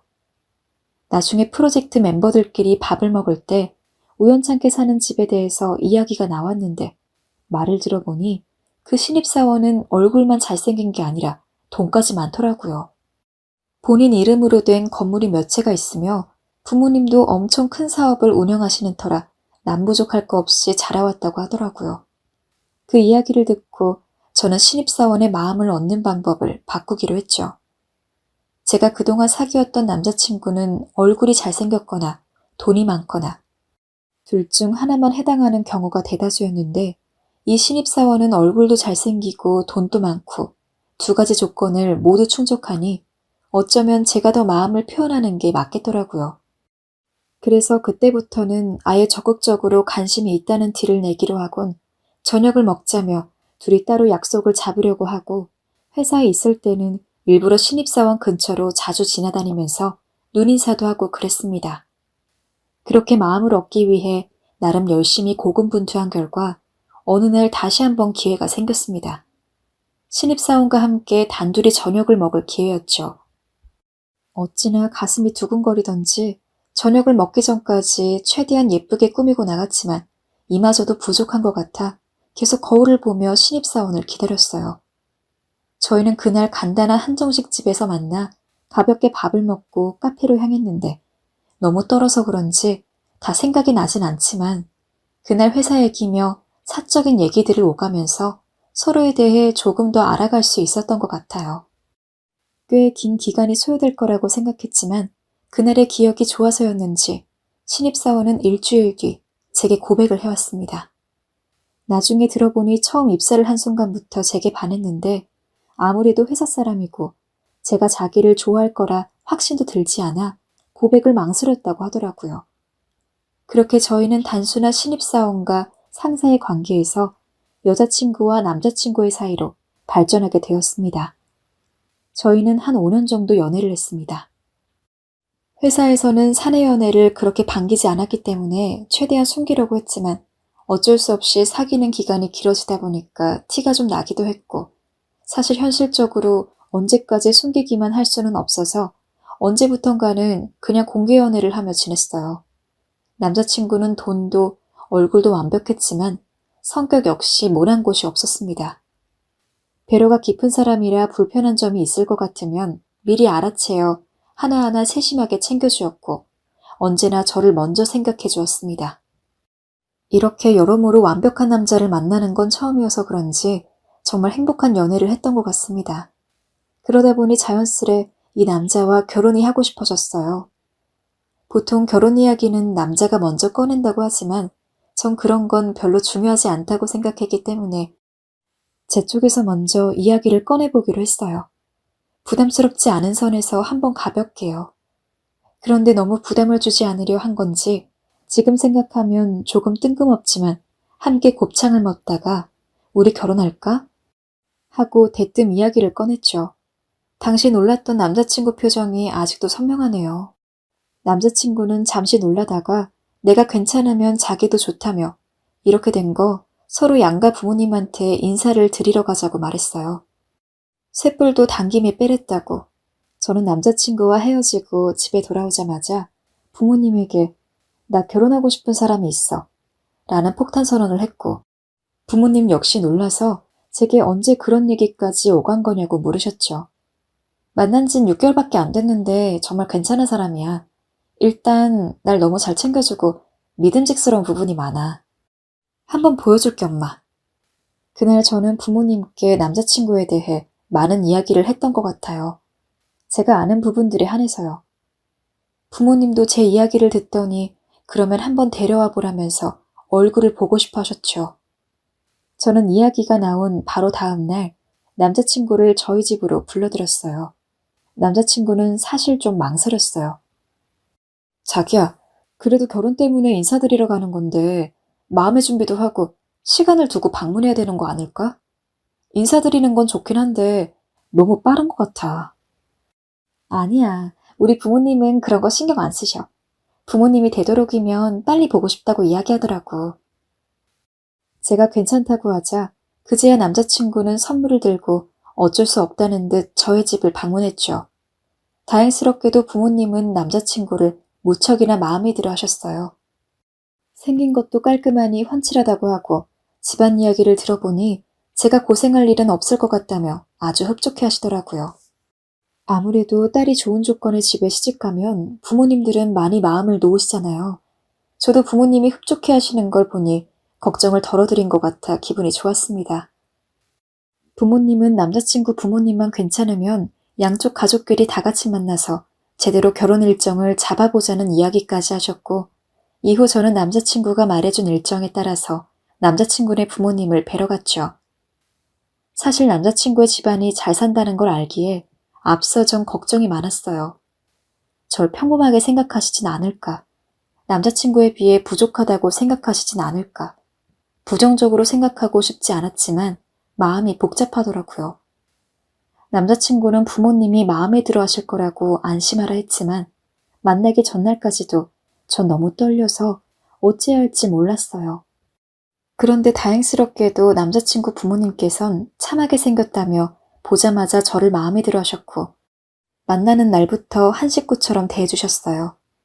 또 농담을 잘하시는 성격이라 툭툭 우스갯소리를 던지기도 하셨죠. 저는 내심 다행이라 여기며 가슴을 쓸어내렸고 그 길로 양쪽 가족의 상견례 날짜를 잡아서 다시 한번 만나기로 했습니다. 상견례는 무난하게 진행이 되었어요. 화기애애한 분위기에서 서로 이야기를 주고받았고 저희 부모님도 남자친구의 부모님도 모두 서로를 배려하며 조심스럽게 대화를 이어나갔습니다. 모든 게 성공적으로 흘러가고 있었어요. 그런데 결혼을 앞두고 일이 하나 터지고 말았어요. 바로 남자친구 쪽에서 터진 문제였습니다. 어느 날 남자친구와 바람을 쐴 겸 드라이브를 하던 중 남자친구가 화장실을 간 사이 낯선 번호로 전화가 걸려와 받아보았더니 여자인 거예요. 누구세요? 저 영훈이 친구인데요. 영훈이 좀 바꿔주실래요? 여자는 잔뜩 술에 취해 있었고 발음도 꼬여 있었어요. 순간 심장이 쿵 떨어지더라고요. 이 밤에 누구인가 싶어 누구냐 물었더니 때마침 남자친구가 들어왔어요. 남자친구는 전화를 바로 받아 지금 여자친구와 있다며 나중에 통화하자고 하고 끊었습니다. 알고 보니 남자친구의 친구들 중 여자인 친구가 있었는데 요즘 들어 애인과 헤어지고 외로운지 새벽에 자꾸 문자를 보내오거나 전화를 한다고 하더라고요. 뭐라고? 그럼 자긴 그걸 다 받아준단 말이야? 아니, 받아주는 게 아니고 안 받으면 자꾸 전화를 거니까 어쩔 수 없이 받는 거지. 설마 날 이런 걸로 의심하는 거야? 아니, 그게 아니고 나는 자기가 워낙 괜찮은 사람이니까 그렇지. 내가 자기를 좋아했던 것처럼 다른 여자들도 자기를 충분히 탐낼 수 있다고. 밤늦게 전화 걸어오는 건 너무 이상한 행동이잖아. 나한테 왜 미리 얘기 안 한 거야? 왜 숨기다가 이렇게 알게 해? 굳이 그걸 못하러 얘기해. 자기 걱정을 꼭 뻔히 하는데. 오히려 결혼 앞두고 있는 상황에서 이런 거 시시콜콜 다 말하는 게 이상한 거 아니야? 아무래도 결혼 전이라 마음이 불안불안한데 이런 일이 생기니 저는 당연히 화가 날 수밖에 없었어요. 아마 이 사건 때문에 남자친구와 결혼 준비 이래로 처음으로 크게 싸웠던 것 같아요. 그래도 남자친구가 제게 사과를 했고 이 사건 이후 제 마음을 달래주기 위해 더 잘해주자 저도 마음이 많이 풀렸어요. 그 후 저희는 문제없이 결혼을 일정을 잡고 신혼집이며 웨딩드레스며 예식장은 어디로 할지 등등 결혼 준비를 위한 정보 수집을 시작했습니다. 꽤 긴 시간 연애를 했던지라 특별히 더 설렐 일은 없다고 생각을 했는데 이제 부부란 생각으로 막상 결혼 준비를 하니 마치 처음 사귀던 그날처럼 가슴이 두근두근 거리더라고요.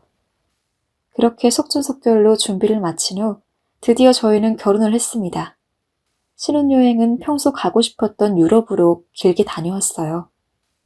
계속 회사를 다녔다면 아무래도 긴 시간 휴가를 내기 힘들었겠지만 저희는 결혼을 하고 나서는 함께 사업을 하기로 계획을 세웠기 때문에 결혼과 동시에 회사를 그만두고 약 한 달 동안은 저축한 돈으로 여기저기 여행을 다녔습니다.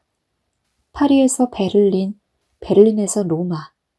보는 풍경이 모두 한 폭의 그림이었고 액자 속 사진이었습니다.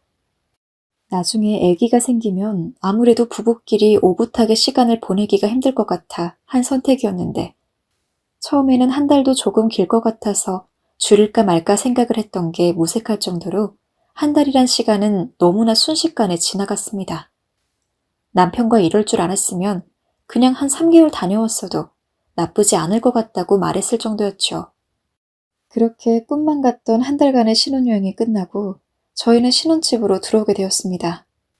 가끔 데이트를 하다가 호텔 같은 곳에서 하룻밤 보낸 적은 많았지만 이렇게 우리 집이라고 부를 수 있는 공간에서 남편과 단둘이만 있게 된다니 어쩐지 어안이 벙벙하기도 하고 신기하기도 했어요. 하지만 예상대로 결혼 생활엔 난관이 있더라고요. 같이 살다 보니 아무래도 당연히 안 맞는 부분이 생기고 서로 생활 리듬도 다른지라 그런 면에서 갈등도 있었는데 그럴 때마다 결혼 전 약속했듯이 대화로 풀어가다 보니 서로 조금씩 배려하고 양보하니 슬슬 싸움도 없어지더라고요. 부부간의 정이란 것도 자연스레 생기고요. 그렇게 지혜롭게 신혼생활을 2년 정도 했을 때쯤엔 저희에게 소중한 딸도 생겼습니다. 딸을 낳은 뒤론 전업주부가 되었어요. 처음엔 저도 남편의 사업을 열심히 도왔지만 사업이 어느 정도 평탄해지고 순조로워지자 그쯤 되니 굳이 저까지 도울 필요가 없어져 남편도 저도 그런 결정을 내리게 되었죠. 사실 너무 오래 일을 해왔고 일하는 것 자체를 좋아하는지라 집에서 애 키우고 살림을 하는 전업주부 생활이 안 맞을 거라고 막연하게 생각해왔는데 막상 해보니 그 생활도 적성에 맞더라고요. 요리하는 것도 즐겁고 아이가 울면 달래주는 것도 그리 힘들지 않았고 제 하루를 이루는 모든 요소들이 다 행복이었습니다. 게다가 퇴근 시간이 되면 늦지 않게 돌아오는 남편까지 있으니 비로소 인생이 어떤 안정적인 궤도 안으로 들어온 것 같이 마음이 편안했어요. 이렇게 영원히 만족스러운 결혼 생활을 할 수 있길 바라고 또 바랬죠. 하지만 그토록 바라던 행복은 그리 오래가지 않았습니다. 언제부턴가 남편이 사업이 바쁘다는 이야기를 하면서 집에 늦게 들어오더라고요. 처음 몇 번은 그런가 보다 했죠. 저 역시 남편을 도와서 같은 사업을 해왔기에 어느 정도 사업이 돌아가는 모습도 알고 있었고, 저와 함께 일하던 시기에도 비정기적으로 평소보다 더 바빴던 날들이 있었기 때문에 이번에도 그런 날이 있는 것 같다고 생각하고 넘겼거든요. 하지만 남편이 제 시간에 들어오는 날보다 늦게 들어오는 날이 더 많아지자 뭔가 이상하더라고요. 그저 제 의심일 뿐이라 생각하고 싶었지만 아닌 것 같았어요. 게다가 남편은 집에 와도 어느 순간부터 저와 이야기를 하거나 딸과 놀기보다는 서재에 들어가서 전화를 하는 일이 더 많아졌어요. 남편 말로는 최근 생긴 사업 파트너와 일적인 통화를 한다고 이야기했지만 어쩐지 제 예감은 그게 아니라고 말을 하더군요. 그래서 혹시나 싶은 마음에 남편에게 나 부모님 보고 싶어서 일주일 동안만 친정에 가 있으려고 하는데 그때까지 혼자 있을 수 있어? 우리 애기도 데려갈 거야. 엄마가 손주 보고 싶대서. 라고 말을 했더니 남편이 눈에 띄게 반색하는 얼굴로 장모님 보고 싶구나? 천천히 다녀와. 더 오래 있어도 되고. 라고 하더군요. 그때 저는 정말 남편에게 무슨 일이 생겼구나 짐작했습니다. 아니길 바랬지만 어쩌면 제가 상상하다는 것이 맞단 불길한 예감이 들었어요. 전 차를 몰고 친정댁에 가서 잠시 딸아이를 맡겨두고 다시 돌아와선 집에서 좀 떨어진 곳에 차를 주차했습니다. 차 안에선 수많은 생각이 들었던 것 같아요. 정말 남편이 불륜을 저지르고 있는 게 맞을까? 설마 딸아이가 있는데, 우리 딸이 있는데 그럴 수 있을까? 아닐 거야. 그래도 몇 년을 함께 살아온 사람인데, 우리가 함께 보낸 시간이 있는데, 남편에 대한 불신과 믿음이 왔다 갔다 하며 저를 흔들었습니다. 허나 고통스런 진실일지라도 제가 알아야 미래를 대비할 수 있다고 생각했어요. 이대로 남편을 믿는 척 했다간 제 속만 타들어갈 것 같았고요. 그래서 주변에 적당한 호텔을 골라 체크인을 하고 일주일 동안 시간이 나는 대로 남편을 미행하여 어떤 행동을 하는지 알아보기로 했습니다. 며칠간은 별다를 게 없었습니다. 아침이 되면 남편은 회사로 출근을 해서 일을 하는 듯 했고 저녁이 되면 혼자 집에 돌아왔어요. 그 모습을 보다 보니 남편에 대한 신뢰가 생기면서 너무 안심이 되더라고요. 이때부턴 그래, 내가 요즘 신경이 예민했어 하는 생각도 들면서 이제 곧 집에 돌아가도 되겠다 생각했죠. 하지만 미행을 시작한 5번째 날 회사에서 돌아온 남편이 웬 어린 여자의 허리를 끌어안고 함께 집으로 들어가더라고요. 순간 머리가 하얘졌어요. 단순히 직장 동료나 사업 파트너라면 굳이 그렇게 친밀하게 붙어있을 이유도 없었고 무엇보다도 둘이 집으로 들어가면서 나눈 이야기들이 꼭 연인들이 나누는 대화랑 별다를 게 없었거든요. 촉이 안 좋다는 예감이 괜히 든 게 아니었습니다. 그 모습을 본 저는 분노로 온몸이 부들부들 떨렸고 한참 핸들 위에서 고개를 들지 못하고 입술만 깨물었던 것 같아요. 그러다 겨우 정신을 차리고 일부러 한 10분쯤 뒤에 집으로 향했습니다. 바로 들어가면 결정적인 순간을 못 잡을 것 같아서요. 시계를 확인하고 대충 이 정도면 됐을 것 같다는 생각이 들었을 때 저는 집 앞에서 최대한 빠르게 보안키 비밀번호를 눌러서 집 안으로 들어갔고 평소와는 다르게 굳게 닫혀있는 안방문 문고리를 잡고 거의 밀치다시피 확 열었습니다. 아니나 다를까 남편은 여자와 반쯤 벗은 채로 침대에 누워있다가 제가 갑자기 들어오니 화들짝 놀라서 일어나더라고요. 남편과 바람을 피웠던 여자는 제가 들어오자마자 옷을 대충 입곤 후다닥 밖으로 나갔고 혼자 남은 남편은 멍한 얼굴로 절 보다가 이내 제 앞에 무릎을 꿇었습니다. 여보, 언제부터 바람핀 거야? 그게 아니라 언제부터 바람핀 거냐고. 제 고함 소리에 남편은 정말 당황했는지 뭐라 말을 잇지 못했고 그러다 실수라느니 하는 말들을 짓거렸습니다. 저 역시 그 이후엔 남편이 뭐라고 말하는지는 들리지도 않았어요. 상상치도 못했던 상황이 막상 앞에 펼쳐지자 너무 기가 막혀 상대방이 뭐라고 하는지 들리지 않더군요. 저는 대체 언제부터 저를 기만하며 뒤에서 몰래 바람을 피웠냐 물었고 제 물음에 머뭇거리던 남편은 3개월 전이라고 이야기했습니다. 시기를 들어보니 딱 남편이 바쁘다고 집에 늦게 들어올 때부터였어요. 솔직히 용서가 되지 않았어요. 사랑했던 사이인데 평생 함께하자고 맺은 인연인데 어떻게 날 기만하며 어린 여자와 놀아날 수 있나.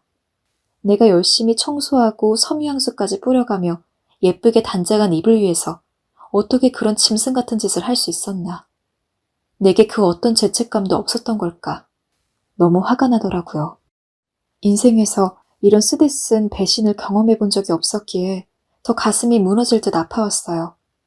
행복하고 안정적인 결혼 생활이라 믿었는데 그걸 산산조각낸 남편이 너무도 믿고 원망스러웠습니다. 너무 가슴이 쓰린 나머지 차라리 몰랐으면 어땠을까 싶기도 했죠. 하지만 그냥 헤어지기에는 딸이 있었기 때문에 섣불리 이혼을 결정할 수가 없었습니다. 젊었을 때부터 이런 일이 있으면 자식이 있다 해도 나는 꼭 이혼할 거라고 생각했는데 막상 자식이 있다 보니 그런 결정이 쉽지 않더라고요. 자식에겐 죄가 없으니까요. 부모로서 제 소중한 딸아이를 이혼 가정의 아이로 키우는 게 너무 미안했습니다. 그래서 몇 주 정도 생각할 시간을 가졌던 것 같습니다. 저만을 생각하면 당장 헤어지고 혼자 사는 게 맞는데 몇 번이고 그걸 되새겨도 딸이 계속 마음에 걸렸습니다. 그래서 결국 저는 딱 한 번만 남편을 용서해주기로 했어요. 저는 딸이 잠든 사이 남편을 거실로 불렀고 조용조용 이야기했습니다. 이번은 넘어가. 근데 다음에 또 바람을 피우다가 걸리면 그때는 가차없이 이혼할 거야. 양육권은 당연히 내가 가지는 거고 추가적으로 우리의 전 재산은 모두 내 거야. 알았어. 정말 고마워. 용서해줘서 고마워. 바람핀 건 정말 한순간 실수였어. 아무 의미 없는 그냥 실수야. 다신 그러지 않을게. 각서로서 내가 말한 내용. 그럴게. 남편은 제가 용서해줄 줄 몰랐는지 토끼 눈으로 절 보다 한참을 고맙다고 말하더니 불이 나게 각서를 쓰더라고요. 저는 그런 남편을 보며 정말 이 남자와 결혼한 것 자체를 후회했고 그냥 이혼해버릴까 생각하기도 했지만 그 마음을 꾹꾹 누르며 지금 제 행동이 최선이라 믿으려 했습니다. 그렇게 남편의 바람 사건이 일단락 되는 듯 보였습니다. 그 이후로부터 5년이라는 시간이 지났고 그 쓰라린 사건이 있었던 만큼 저희는 예전만큼 아주 애틋한 부부로 지내지 않았지만 그래도 딸아이에게 괜찮은 엄마와 아빠 노릇을 하면서 정으로는 붙어 산다 할 수 있을 정도로는 관계를 회복했어요. 다들 이렇게 사니까 하는 심정으로 남편과의 일은 없었던 것처럼 그저 딸만을 생각하며 하루하루 살았던 것 같네요. 그러던 어느 날 저와 딸만 있는 집에 갑자기 퀵 서비스가 왔습니다. 배달시킨 게 없어서 남편 건가? 하고 박스를 열어보았는데 그 안에 5만 원짜리 돈다발이 있더라고요. 너무 놀라서 잠깐 당황하다 액수를 세어보니 그 금액이 무려 1억 원에 달했습니다. 돈을 부족하지 않게 벌기는 했어도 이렇게 생각지도 못한 상황에서 1억 원을 현금으로 본 건 처음이라 남편한테 전화를 하려고 핸드폰을 찾으려 했는데 그 순간 박스 가장 아래에 깔려있던 편지를 발견하고 말았습니다. 정말 죄송합니다라는 문구로 시작하고 있는 편지는 제가 5년 전 처음으로 남편의 바람을 목격했을 때 옆에 있던 여자가 쓴 것이었어요. 지금 생각해도 피가 차갑게 식지만 당시 편지의 내용은 대략 이랬습니다. 5년 전 남편과 만난 이후로도 계속해서 만나고 있고 너무 죄송하다. 제 전화번호를 남길 테니 만날 의향이 있으면 전화를 달라. 드릴 말이 있다는 내용이었죠. 편지를 받자마자 저는 충격에 휩싸여 가스레인지에 올려놓은 국이 다 타버릴 때까지 그 자리에서 꼼짝도 하지 못했어요. 나에게 그렇게 다짐해놓고 또 뒤에서 바람을 피워대고 있었다는 사실이 믿기지 않았어요. 정신을 차린 건 딸이 잠에서 깨어나 이상한 냄새가 난다며 절 흔들어댔을 때였어요. 전 일단 애써 정신을 추스르고 불을 끈 뒤 딸을 재우고 조용히 집 밖으로 나왔습니다. 그리고 그 여자에게 바로 전화를 걸어서 집 근처 카페로 당장 오라고 한 후 일방적으로 전화를 끊었습니다. 카페에 가 있으니 얼마 지나지 않아서 5년 전과 달리 조금 초췌한 모습의 여자가 제 자리로 다가왔고 여자는 저를 보자마자 대뜸 울면서 제 앞에서 무릎을 꿇었습니다. 죄송해요. 정말 죄송해요.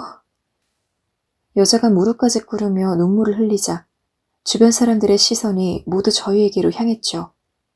저는 여자의 얼굴을 보자 다시 치밀어 오르는 화를 느끼며 물었습니다. 됐고, 대체 저 돈은 뭐예요? 그때 걸려놓고도 정신을 못 차렸나요? 그게... 여자는 한참을 머뭇거리고 제 눈치를 보았습니다. 부릅뜬 눈으로 제가 여자를 쳐다보고 있자 여잔 그제야 긴 이야기를 꺼냈습니다.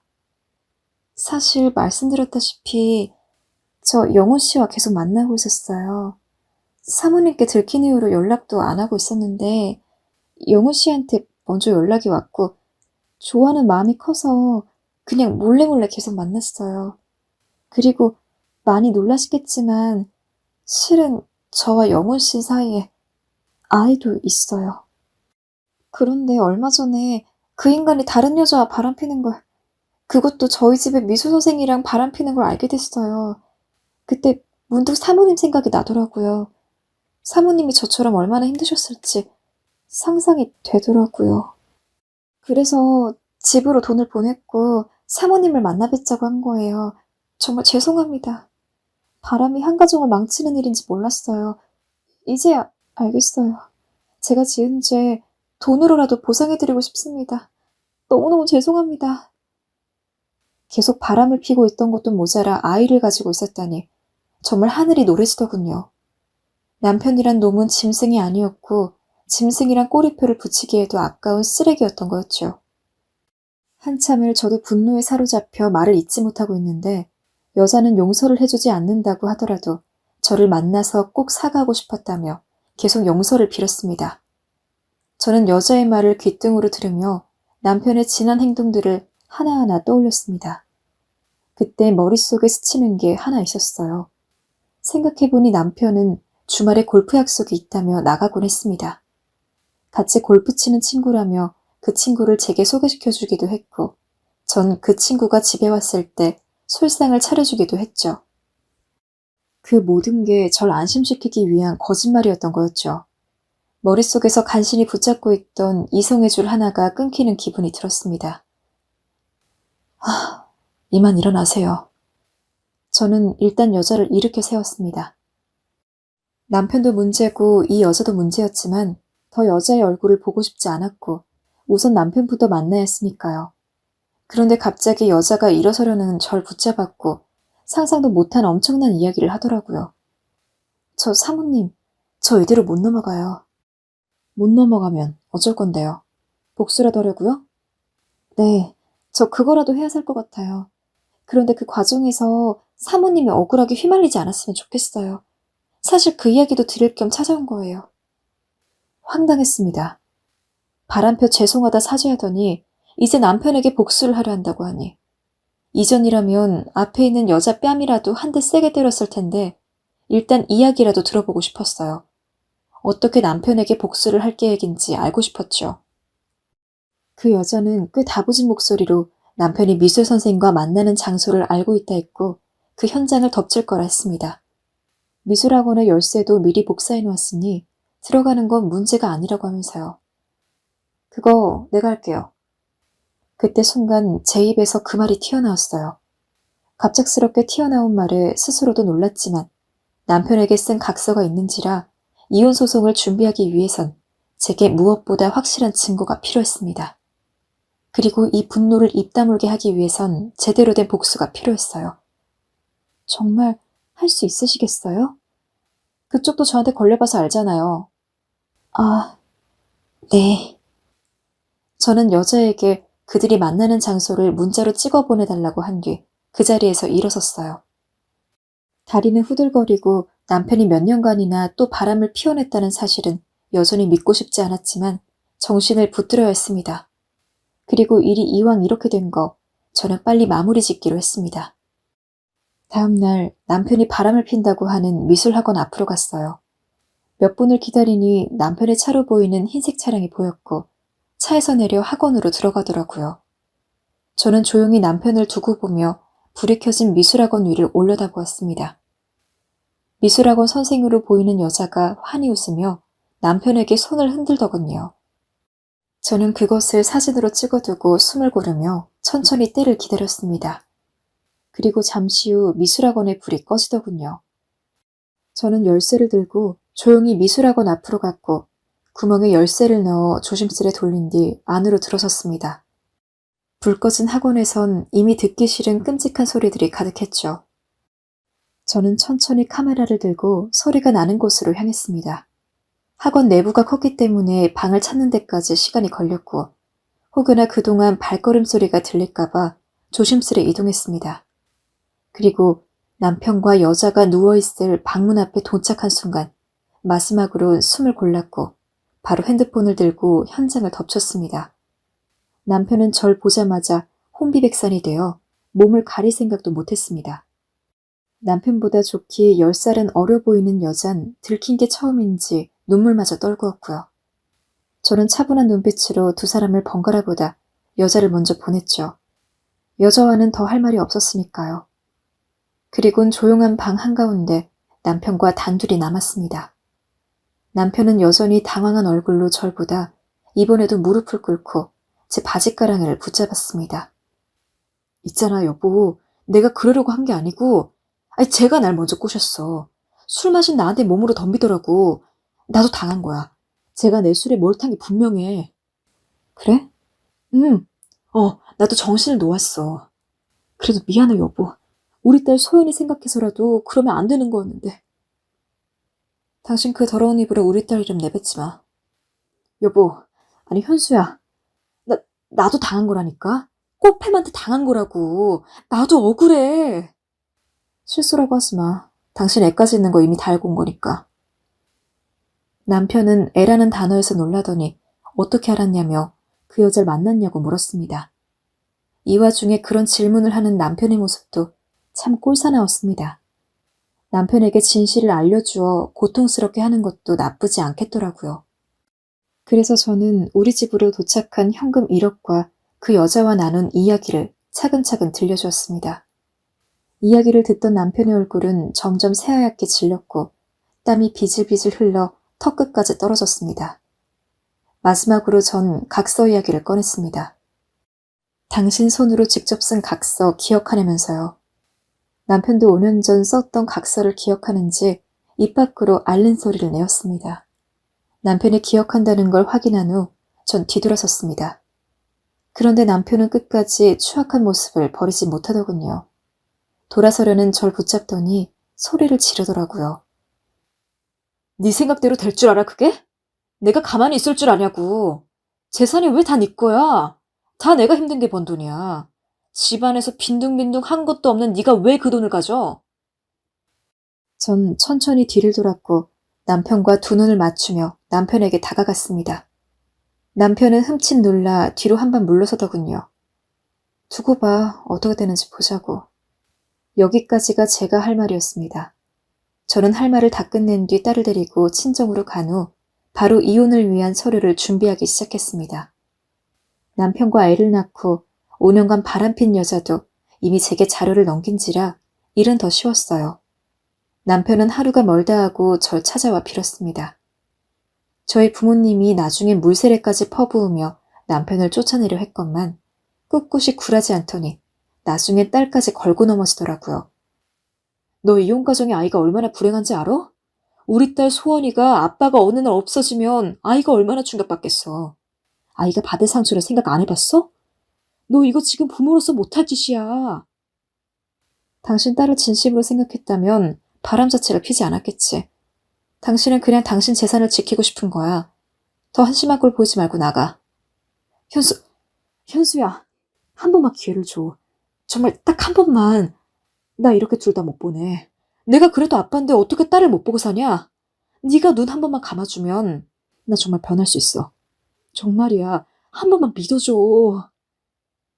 남편은 자신이 절벽 위에 섰다는 걸 알았는지 정성이 대단스럽게 느껴질 정도로 계속 빌고 또 빌었습니다. 허나 제가 흔들릴 리가 있나요? 전 남편의 얼굴 위로 바가지에 퍼놓은 물세례를 퍼부었고 그대로 남편을 밖으로 내쫓아냈습니다. 그 후 이혼 과실이 전부 남편에게 있었던 덕에 위자료도 받고 양육권도 저에게 넘어왔습니다. 물론 딸에겐 미안하긴 했지만 이런 쓰레기 같은 인간을 아빠로 남겨두는 건 더더욱 용납할 수 없었어요. 그리고 지금은 딸과 함께 둘이 오순도순 잘 살고 있습니다.